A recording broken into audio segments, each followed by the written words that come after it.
आज दिल्ली दंगे की चार्जशीट रिपोर्ट आई है। दिल्ली दंगे में चार्जशीट रिपोर्ट जो आई है उसमें जो मुख्य आरोपी दंगे का था, जिसने खुलेआम बयान दिया था, कपिल मिश्रा, जिसने खुलेआम बयान दिया, कपिल मिश्रा और अनुराग ठाकुर, इन लोगों को कहीं इनके नाम का जिक्र नहीं है। चार्जशीट में कहीं इनके नाम का एक भी तन्नीति जिक्र नहीं है। दिल्ली के कांड में, दिल्ली के दंगे में एक तरफा जांच हुई है और एक तरफा जांच में एक खास समुदाय, खासकर मुसलमानों को टारगेट किया गया है। एक तरफा जामिया के मुसलमानों को टारगेट किया गया है। यह बात आज मैं आप सबके सामने पूरे प्रमाण के साथ बताने वाला हूं। समझना पड़ेगा कि देश में क्या हो रहा है, उत्तर प्रदेश में क्या हो रहा है। यह बात आप सबको मैं क्लियर करने जा रहा हूं। मुझे कोई ऐतराज नहीं है किसी भी ब्राह्मण के खिलाफ, किसी भी सवर्ण के खिलाफ मेरे तरफ से कोई भी क्रिया प्रतिक्रिया नहीं है। लेकिन सवाल तब उठता है जब दलित, पिछड़ों और माइनॉरिटी के खिलाफ खास जाति के लोगों को क्लीन चिट दे दिया जाता है। खास जाति के लोगों को जो दबंगई, जो गुंडई, जो अपराध करते हैं, उनको यदि आप क्लीन चिट दे देते हो तो देश के न्यायपालिका, देश की विधायिका, देश के शासन तंत्र पर यह सवाल उठना लाजमी है। यह सवाल उठता है कि आखिर अपराधियों को जब सरकार बचाएगी तो अपराध तो बढ़ेगा ही बढ़ेगा। उस आंदोलन को समाप्त करने की नियत से गंदा खेल खेला गया, दंगा की साजिश रचवाई गई। और मैं दावे के साथ कहता हूं, सूत्रों के अनुसार पता है कि दंगा की पूरी साजिश भारतीय जनता पार्टी के अनुराग ठाकुर और कपिल मिश्रा ने किया था। लेकिन वह न्यायपालिका, वह जांच कमेटी, वह ब्राह्मणवादी सरकार, वह आरएसएस और संघियों की गंदी चाल, इनके नियति में अंग्रेजों ने देश की आजादी से पहले कहा था। अंग्रेजों ने देश की आजादी से पहले कहा था कि भारत को आजाद तो करा लोगे अंग्रेजों से, लेकिन यदि भारत की व्यवस्था, भारत की सत्ता, भारत की न्यायपालिका में ब्राह्मण रहेगा तो भारत को न्याय कभी नहीं मिल पाएगा, भारत को आजादी का कोई मतलब नहीं रह जाएगा। और आज ये भारत के दलितों, पिछड़ों, भारत के कामेरों, आदिवासियों और मुसलमानों के लिए यह बात सच साबित हो रही है।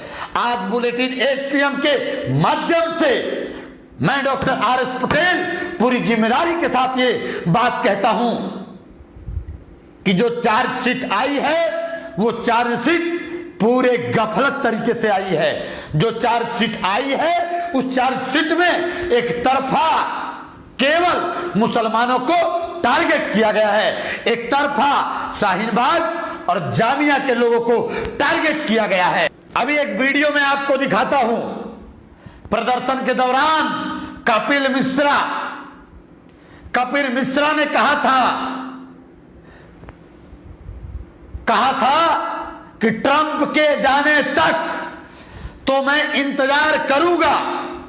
डीएसपी, दिल्ली के डीएसपी के सामने कपिल मिश्रा पुलिस को हड़का के कहता है कि ट्रंप के जाने तक तो मैं इंतजार करूंगा, लेकिन ट्रंप के जाने के बाद मैं एक नहीं सुनूंगा, पुलिस की भी नहीं सुनूंगा, और मैं अपने तरीके से इन लोगों से निपटूंगा। सुनिए एक बार यह वीडियो मैं अभी आप लोगों के सामने कपिल मिश्रा वाला वह वीडियो आपके सामने रखता हूं। इस वीडियो को एक बार आप देखिए। कपिल मिश्रा और अनुराग ठाकुर ने किस तरीके से बयान दिया था, अनुराग ठाकुर और कपिल मिश्रा ने किस तरीके से दंगा भड़काया था। सारे प्रमाण होने के बाद भी मुसलमानों को फंसाया गया चार्जशीट में, और ब्राह्मण होने के नाते कपिल मिश्रा को बचाया गया।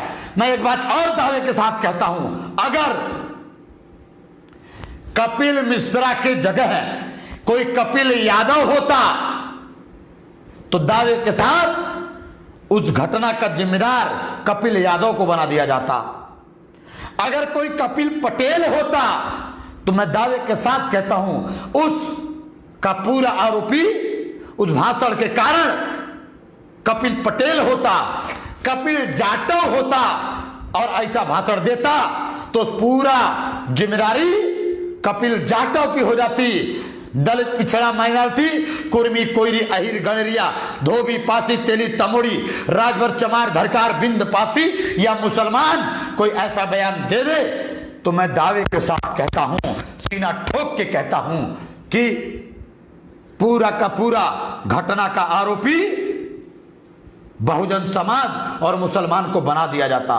सुनिए कपिल मिश्रा ने क्या दिया था बयान, इस बयान को सुनिए। विरोध में देश के कई इलाकों में धरने और प्रदर्शनों का सिलसिला जारी। इस मुद्दे पर रविवार को दिल्ली में जाफराबाद के करीब मौजपुर मेट्रो स्टेशन के पास उस वक्त तनाव और फिर पत्थरबाजी हो गई जब बीजेपी नेता कपिल मिश्रा ने कहा कि अगर पुलिस ने इस इलाके में बंद पड़े रास्ते 3 दिन में नहीं खुलवाए तो फिर हम पुलिस की भी नहीं सुनेंगे। कपिल मिश्रा ने कहा कि वो ट्रंप के दौरे तक ही चुप है। कपिल मिश्रा का यह बयान क्या कुछ है, आइए वो आपको सुनाते हैं। लेकिन उससे पहले आपको बता दें कि उसके इस बयान के बाद ही हंगामा खड़ा हो गया और विरोध और समर्थन कर रहे लोगों के बीच पत्थरबाजी भी हो गई। हालात को देखते हुए पुलिस को आज सुबह से गोली छोड़ने पड़े। काफी मशक्कत के बाद पुलिस ने दोनों पक्षों को इसके बाद शाम को नागरिकता कानून के विरोध में वहां महिलाओं ने धरना शुरू कर दिया, जबकि दूसरी ओर समर्थन नारेबाजी बंद कराई। ये यही चाहते हैं, इसीलिए उन्होंने रास्ते बंद किए, इसीलिए दंगे जैसा माहौल बना रहे हैं। हमारी तरफ से एक भी पत्थर नहीं चलाए। सीसीबी साहब हमारे सामने खड़े हैं। मैं आप सबके बिहार में ये बात कह रहा हूँ, ट्रंप के जाने तक तो हम शांति से जा रहे हैं, लेकिन उसके बाद हम आपकी भी नहीं सुनेंगे अगर रास्ते खाली नहीं होंगे तो।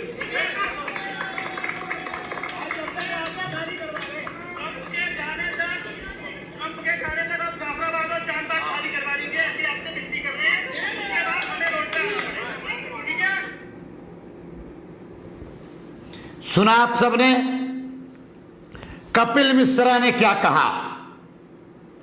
इतनी बड़ी बयान, सवाल है जांच कमेटी पर, सवाल है पुलिस के चरित्र पर। पुलिस दिल्ली में किसकी है? पुलिस अधीन है गृह मंत्री के। दिल्ली की पुलिस अमित शाह के गुर्गे की तरह काम कर रही है। दिल्ली की पुलिस एक तरफा जांच किया है। एक वीडियो और सुना रहा हूं, सुनिए अनुराग ठाकुर ने क्या कहा था, क्यों दिल्ली में दंगा भड़का। यह सुनिए कि अनुराग ठाकुर ने क्या कहा था।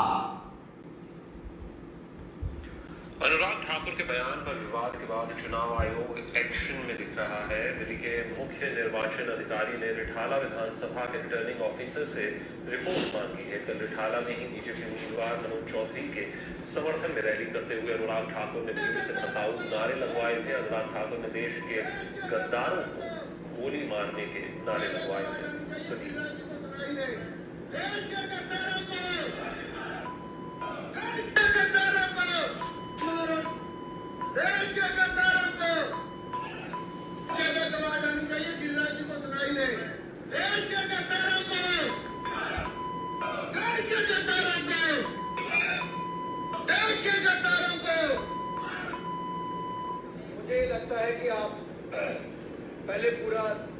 देखें और दिल्ली की जनता का मूड क्या है उसको देखें।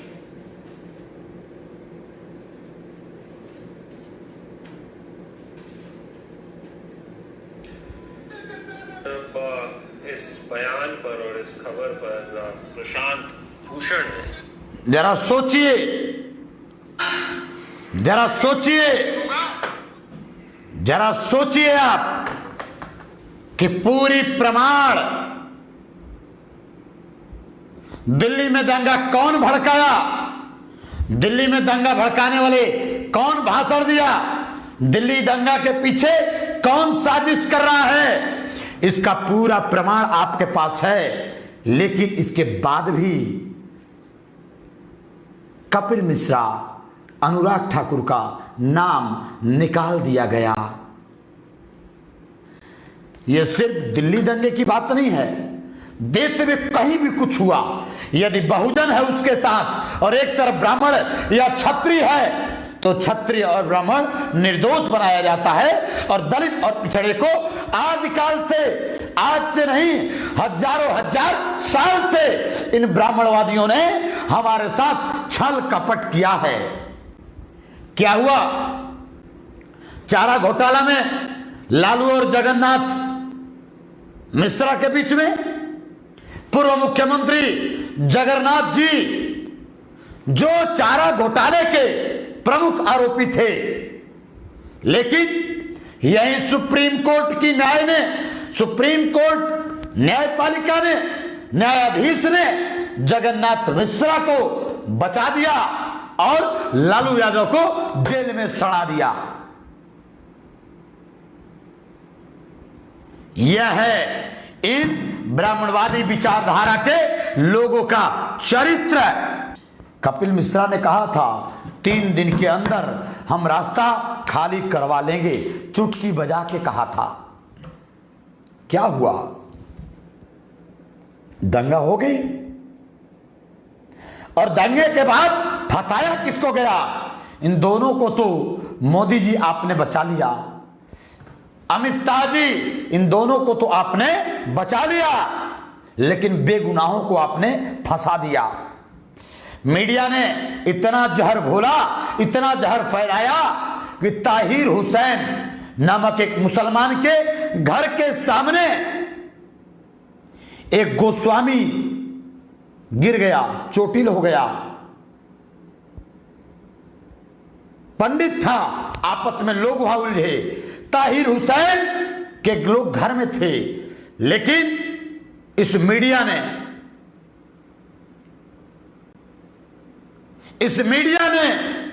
इतना जहर बोया कि ताहिर हुसैन के घर पर गिट्टी मिली और यह नहीं बताया कि वह गिट्टी उसका घर बगल में ढलाई होने के लिए आई थी। उस गिट्टी को इन लोगों ने शायद, जो सूत्रों के अनुसार पता है, ताहिर हुसैन के गिट्टी को देख करके इन लोगों ने इस दंगे का मुख्य आरोपी बना दिया है। चार्जशीट जो आई है, इस चार्जशीट में ताहिर हुसैन को दंगे का मुख्य आरोपी अमित शाह की पुलिस ने बना दिया और खूब जहर घोला मीडिया ने। अगर हमें आपको सही सलामत समाज को रखना है तो हमें आपको अपनी मीडिया को समर्थन देना पड़ेगा। मैं धन्यवाद देता हूं, द लाइव टीवी है आपकी मीडिया, मैं धन्यवाद देता हूं, नेशनल जनमत है आपकी मीडिया, मैं धन्यवाद देता हूं। द लाइव टीवी जैसे तमाम पत्रकारों को आपको मजबूत करना चाहिए।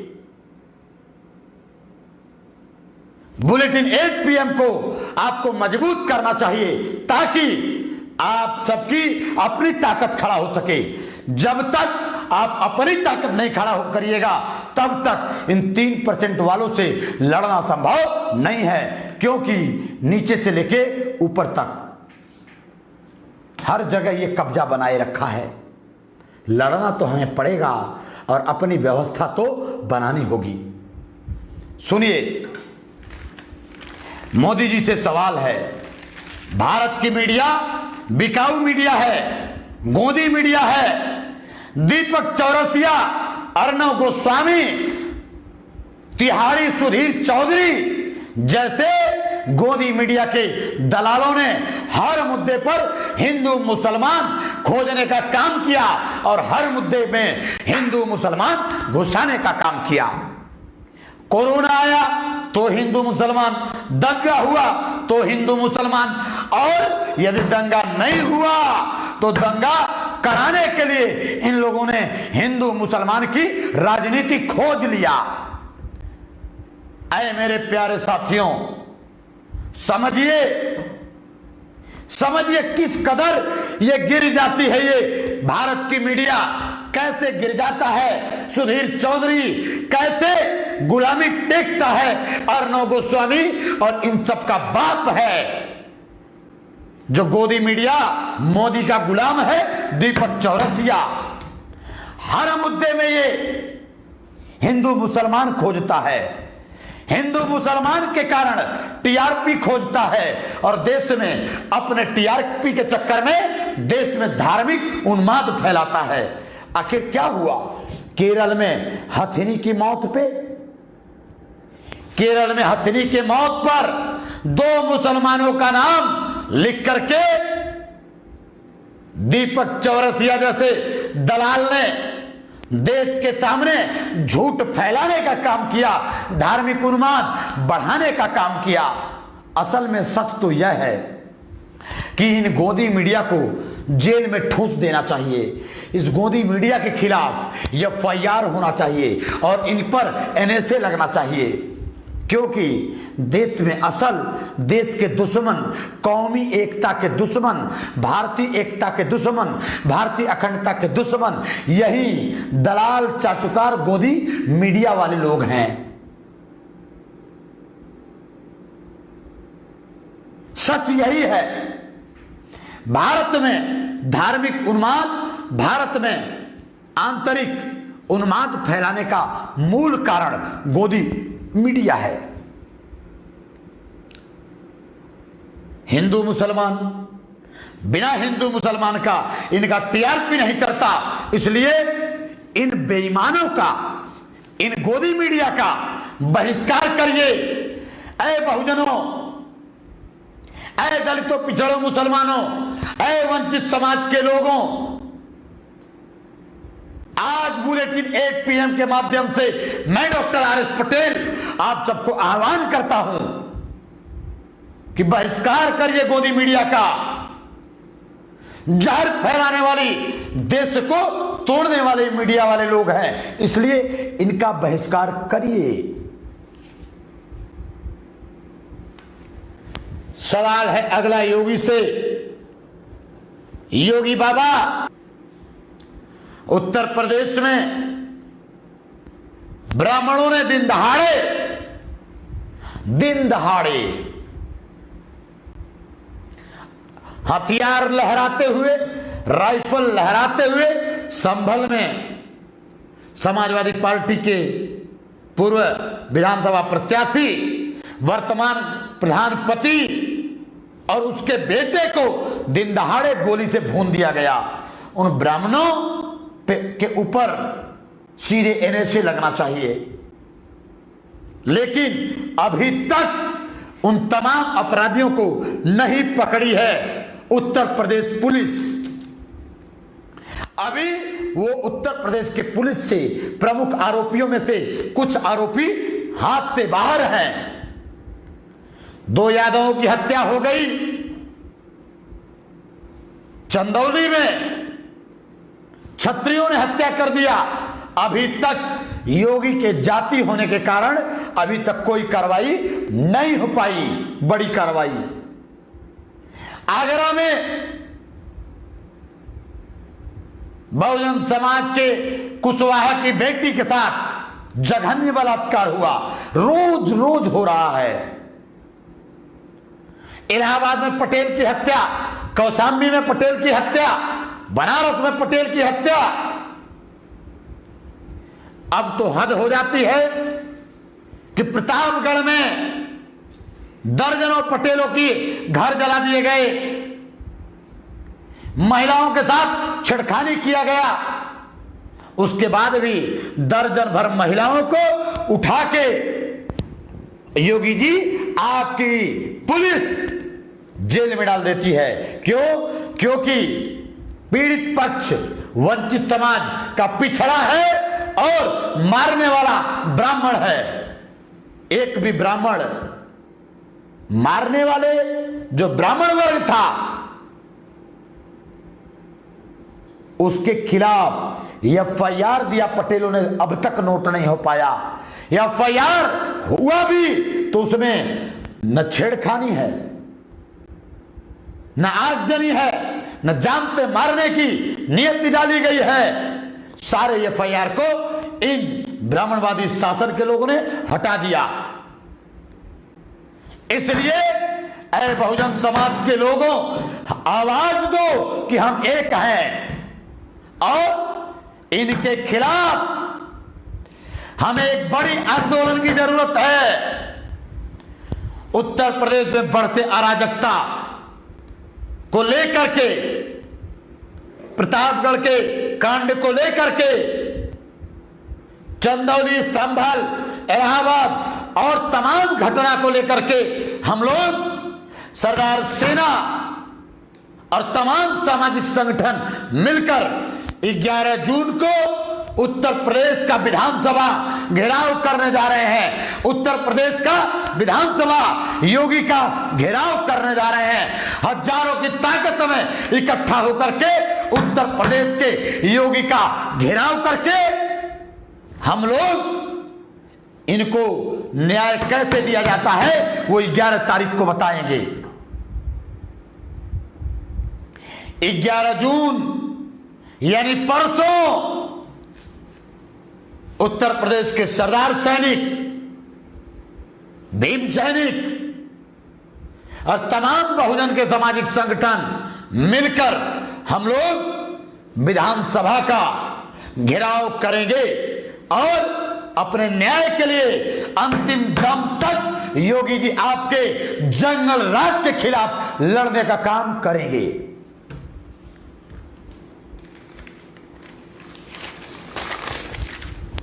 उत्तर प्रदेश के बहुजन समुदाय, कुर्मी, कोयरी, अहिर, गड़रिया, धोबी, पासी, तेली, तमोड़ी, राजभर, चमार, धरगार, बिंद, पाती और मुसलमान साथियों, जो भी जातियां छोटी हैं बहुजन समाज की, वंचित समाज की, आप सबसे अनुरोध है कि आग लगी है तो कईयों के घर होंगे जद में। आज उनकी बारी है, कल आपकी बारी होगी, परसों उनकी बारी होगी। कभी कोयरी, कभी कुर्मी, कभी अहिर, कभी गड़रिया, कभी मुसलमान तो कभी दलित। तो इंतजार मत करिए बारी का, आइए कदम से कदम मिलाइए और 11 जून को योगी के जंगल राज के खिलाफ 11 जून को मिलकर के विधानसभा का घेराव करें। हम सब लोग लखनऊ में हजारों के तादाद में विधानसभा घेरेंगे और आर पार की लड़ाई न्याय के लिए लड़ेंगे। देखते हैं योगी जी आपके जेल में कितना दम है।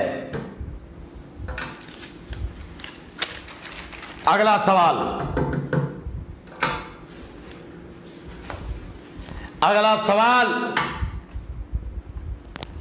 मोदी जी से सवाल है। मोदी जी कहां सोए रहते हो, क्या करते हो, सरकार कैसे चलाते हो भाई? आप पर देश ने विश्वास किया, मोदी जी आपको पूर्ण बहुमत दिया, मोदी जी आपके हर जुमला को देश ने बर्दाश्त किया। हो सकता है अब, हो सकता है अब, लेकिन मोदी जी आपने तो जुमले जुमले की खेल में देश को बर्बाद कर दिया। मोदी जी आपसे सवाल है, ऐ मेरे देश के दलितों, पिछड़ों, ऐ कमेरों और मुसलमानों, हमें मिलकर मोदी से, योगी से और देश के ब्राह्मणवादी सरकारों से, मनवादी सरकारों से सवाल करना पड़ेगा। सवाल है मोदी जी आज आपसे, जब देश में कोरोना का कहर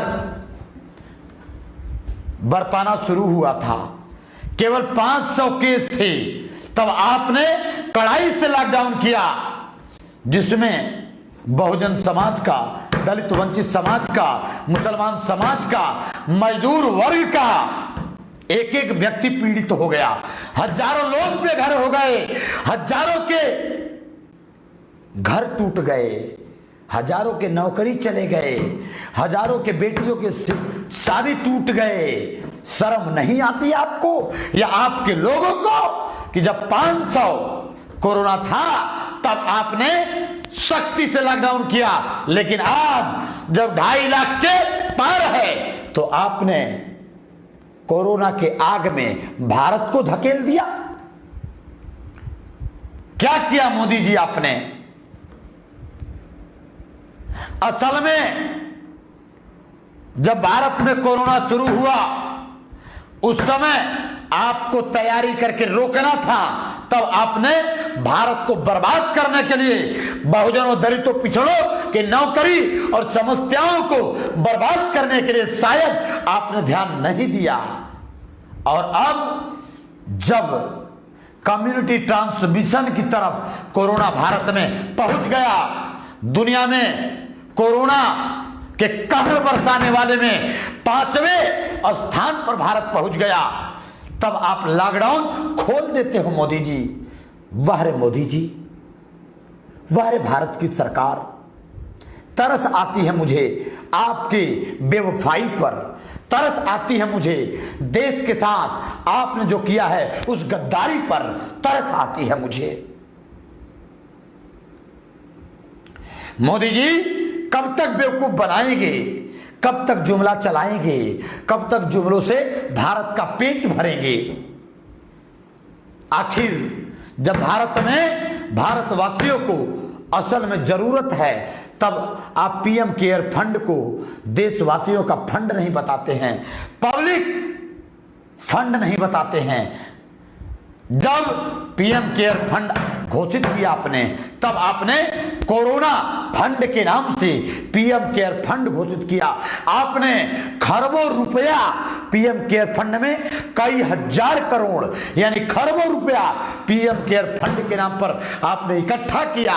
लेकिन अब जब कोरोना से लोग मर रहे हैं तब आपने जो पब्लिक का पैसा आपने लिया, अब आप कहते हैं ये पब्लिक फंड नहीं है। तो क्या यह राष्ट्रद्रोह नहीं है? क्या यह देश के साथ गद्दारी नहीं है? यह सवाल है मोदी जी आपसे, सवाल है मोदी जी कब करेंगे? सवाल है मोदी जी आखिर ऐसी गद्दारी क्यों? अब आम जनता के साथ बड़े अधिकारियों की, आम जनता तो कोरोना से मर ही रही थी, लेकिन अब भारत में कोरोना ट्रांसमिशन स्टेज पे हो गया।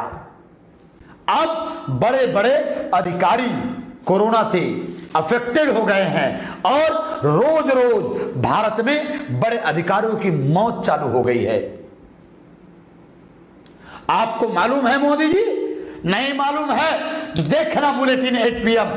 आपकी जो मोदी मीडिया है, मोदी जी आपके आंखों पे पर्दा डालता है। असल में आपको देखना है तो द लाइव टीवी देखो, आपको देखना है तो नेशनल जनमत देखो, आपको देखना है तो बुलेटिन 8 PM देखो। जब बुलेटिन 8 PM देखेंगे मोदी जी तब आपको असल में समझ में आएगा।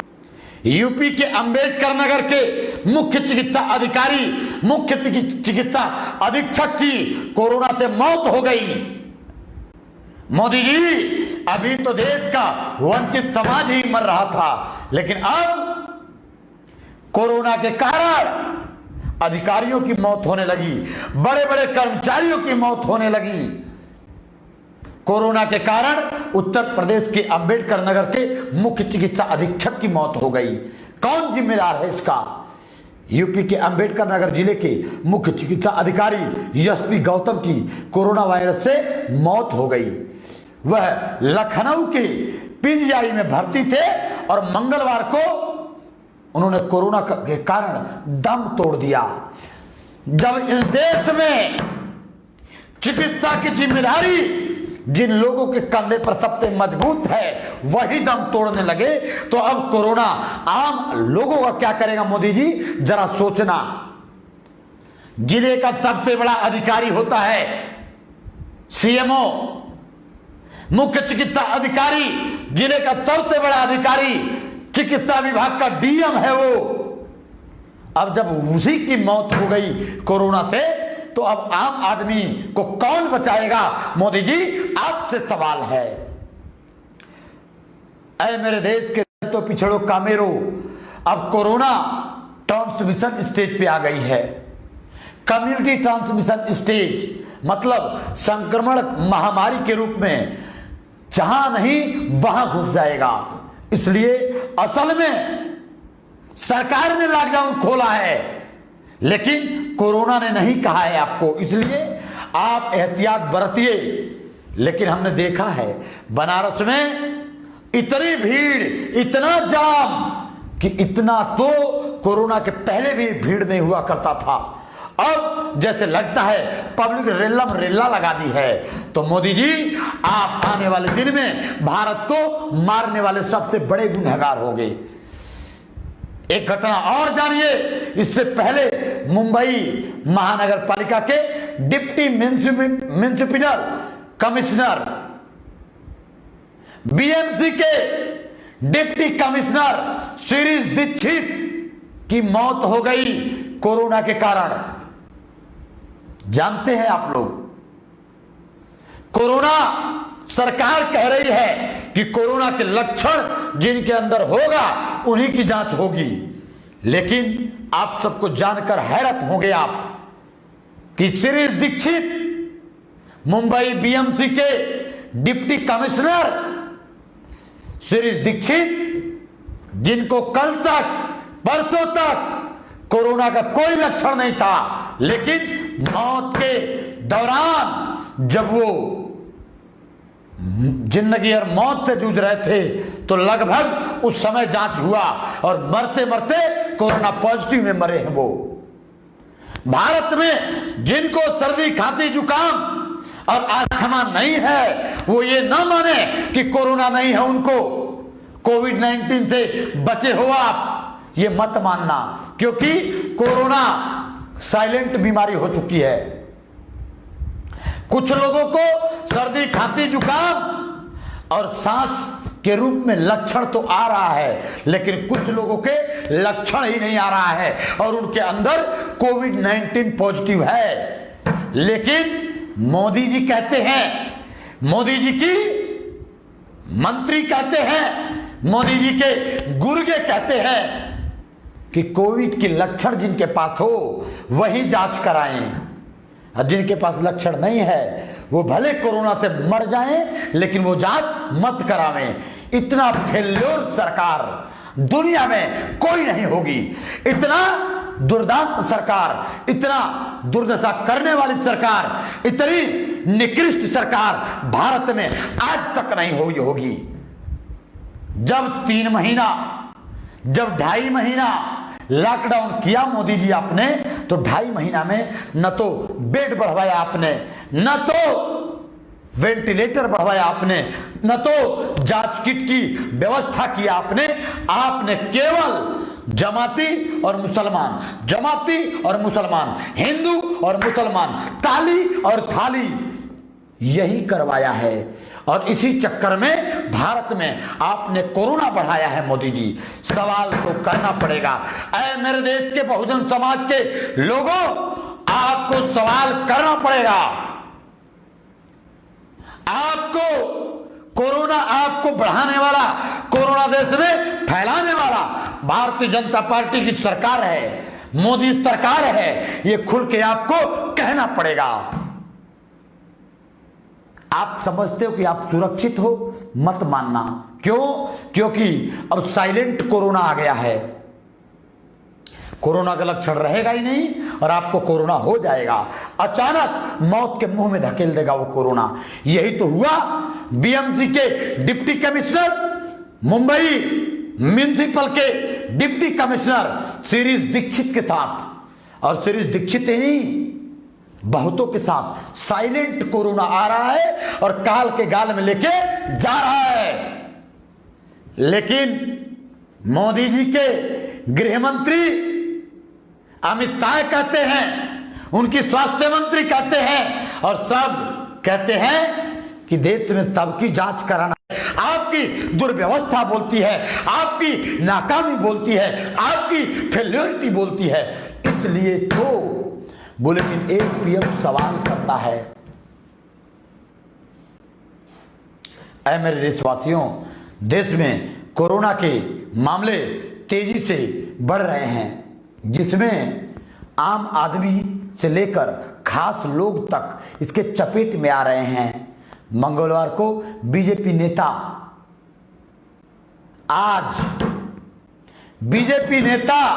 पूर्व केंद्रीय मंत्री ज्योतिरादित्य सिंधिया और उनकी मां भी माधवी राजे सिंधिया को कोरोना वायरस चपेट में ले लिया है। संक्रमित होने की खबरें जोरों से आई हैं।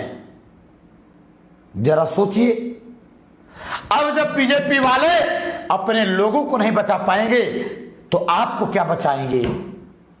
इसलिए अब भी समय है, फिजिकल डिस्टेंसिंग रखिए। अब भी समय है, अपनों को बचाइए। कौन किसको खो देगा यह आपको पता नहीं है, यह हमको पता नहीं है। इसलिए कोरोना काल महाकाल है। नेशनल दस्तक की आपसे गुजारिश है कि अगर इसको बचाना चाहते हैं तो नेशनल दस्तक को सब्सक्राइब करने के लिए रेड कलर के सब्सक्राइब बटन को दबाएं, फिर बेल आइकन की घंटी दबाएं। नेशनल दस्तक को बचाने के लिए बहुत जरूरी है कि हर खबर को शेयर करें, लाइक करें, कमेंट जरूर करें।